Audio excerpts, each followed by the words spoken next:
Hi எல்லாருக்கும் good morning. இந்த பர்ஃபெக்டான பிரெட் புட்டிங் எப்படி பண்ணலான்றதை பார்க்கலாம் இன்றைக்கி.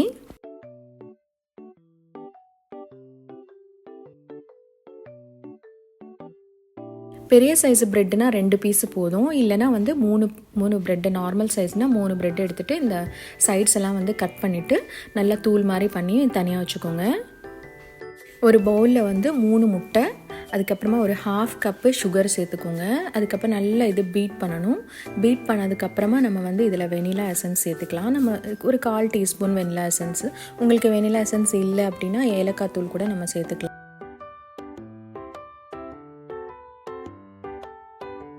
இனி நம்ம 1/2 கப்பு பால் ஆட் பண்ணிவிட்டு தூள் பண்ணி வச்சுருக்கிற ப்ரெட்டும் அதில் ஆட் பண்ணி தனியாக வச்சிடலாம் மிக்ஸ் பண்ணிவிட்டு.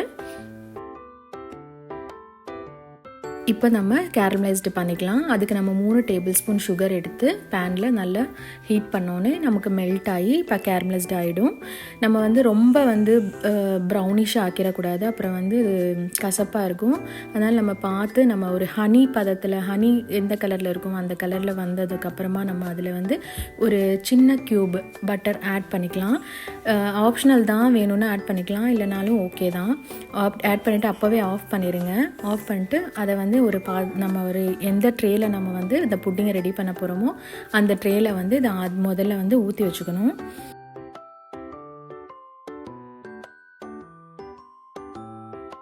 இந்த கேரமலைஸ்ட் சுகரை வந்து நான் அந்த ஒரு பவுலில் ஆட் பண்ணிவிட்டு நல்லா ஸ்ப்ரெட் பண்ணி விட்டுட்டேன் அடியில்.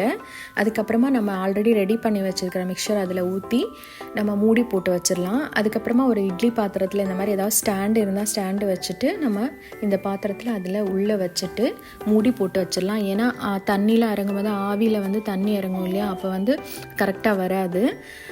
அதுக்கப்புறமா நம்ம ஒரு 40 to 45 மினிட்ஸ் வந்து நம்ம வேக வச்சிடலாம். வேக வச்சதுக்கப்புறம் ஆவியில் வேக வச்சதுக்கப்புறம் நம்ம ஒரு ஸ்பூனோ இல்லை நைஃப் இந்த மாதிரி குத்தி பார்த்தோன்னா ஒட்டாமல் வரணும்.